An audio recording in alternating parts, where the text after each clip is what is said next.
Baik, Assalamualaikum warahmatullahi wabarakatuh. Selamat pagi, siang, sore, atau malam dimanapun kalian berada. Pada kesempatan kali ini, kami dari kelompok Tubes DNA-ku akan menjelaskan mengenai tubes stima mengenai DNA pattern matching. Sebelumnya, kami akan menjelaskan mengenai kode kami terlebih dahulu. Oke, kita akan menuju kepada bagian backend. Di bagian backend ini ada beberapa file, ada bmmatching.js, ada index, ada kmp matching, ada lcs, kemudian ada regex dan juga search regex.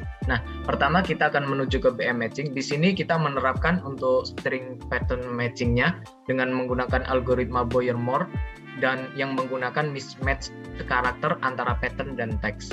Nah, selanjutnya kita akan ke LCS.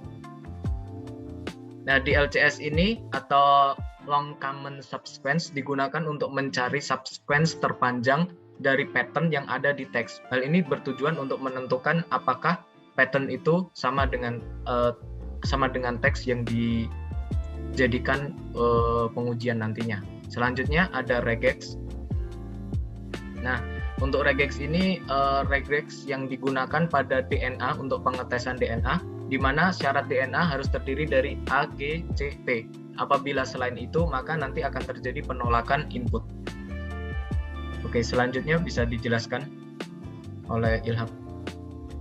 Oke, selanjutnya kita ke KMP matching. KMP matching kurang lebih sama dengan MM matching gitu, juga menggunakan mismatch gitu, tapi berbedanya pada KMP matching kita menggunakan border function gitu, yang mana bisa dilihat pada compute file gitu. Terus bisa lanjut ke index.js. Index.js merupakan sebuah file gitu yang kami bikin untuk menghubungkan antara backend, terus database kami MySQL gitu, terus dengan frontend kami. Mungkin bisa dilakukan oleh Hafiz untuk frontendnya. Baik, selanjutnya untuk frontend terdiri dari beberapa folder terlebih dahulu. Folder image untuk menyimpan foto dan video untuk menyimpan video. Nah, lalu pada frontend ini juga terbagi menjadi beberapa komponen. Yang pertama ada header. Yang pertama ada hero section yang merupakan halaman awal untuk frontendnya. Lalu ada navbar yaitu pada bagian atas. Lalu ada search section untuk mencari dari database.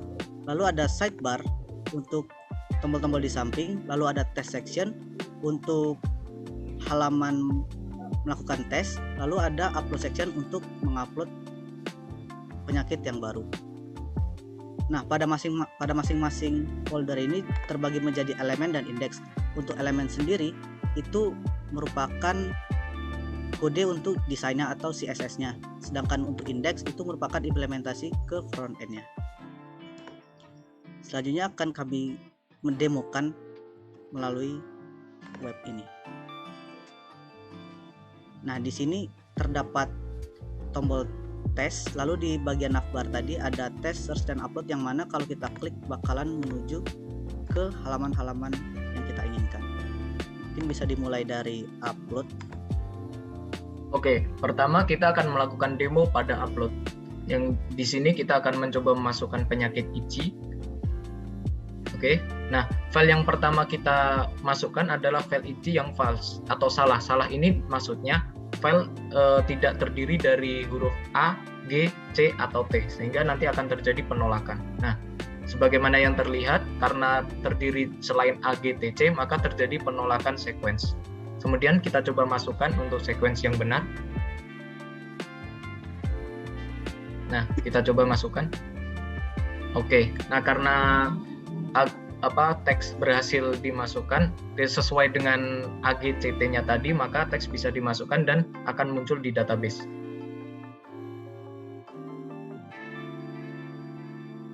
Nah, dapat terlihat dengan string yang benar yang terdiri dari A, T, A, G, dan C. Oke. Selanjutnya kita akan melakukan search. Oke, selanjutnya kita akan mendemokan fitur search. Untuk fitur search sendiri memiliki 3 input. Yang pertama bisa kita inputkan tanggal, yang kedua kita bisa inputkan nama dari penyakit, yang ketiga bisa kita inputkan tanggal beserta nama penyakitnya gitu. Untuk yang pertama kita coba dulu inputannya berupa tanggal. Kita akan memasukkan tanggal 25 April tahun 2022 gitu dengan format tahun terlebih dahulu, setelah itu bulan, baru tanggalnya gitu. Lalu kita tekan submit untuk melihat apakah data ada database atau tidak. Sebagaimana terlihat, datanya ada database dengan nama Farhan dengan yang didiagnosis adalah penyakit fever dan tingkat kesamaan atau matchingnya gitu 50%, sehingga didiagnosis no gitu atau tidak menderita penyakit tersebut.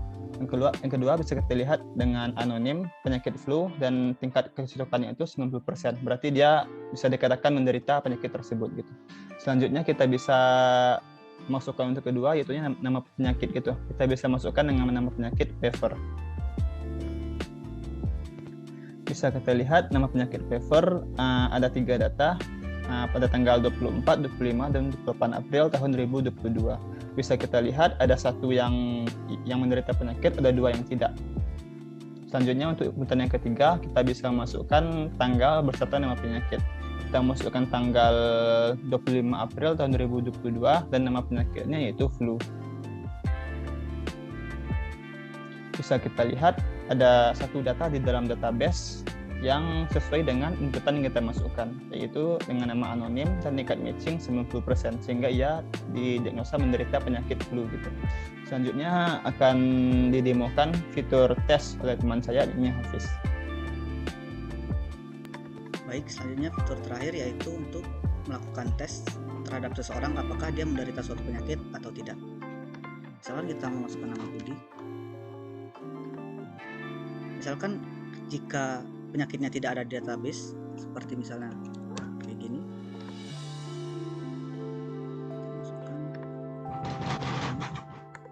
maka akan ditampilkan there is no disease found karena penyakit HIV tidak ada di database kami. Sedangkan misalnya kita masukkan batuk atau cough. Nah, di sini terlihat dari DNA yang diinput bahwa memiliki kecocokan sebesar 75%, sehingga dia menghasilkan no. Lalu kita lihat di database juga akan terlihat sudah masuk ke database. Yang kedua, kasus kedua jika dia berhasil atau menderita suatu penyakit tersebut, kita gunakan yang sukses. Nah, maka akan terlihat bahwa dia 100% kemiripannya, sehingga apakah dia menderita dan dituliskan yes.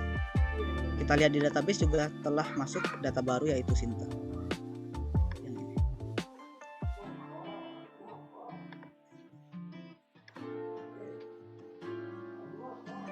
Baik, mungkin cukup sekian mengenai tugas yang telah kami selesaikan berupa tugas DNAku ini. Terima kasih atas perhatiannya. Wassalamualaikum warahmatullahi wabarakatuh.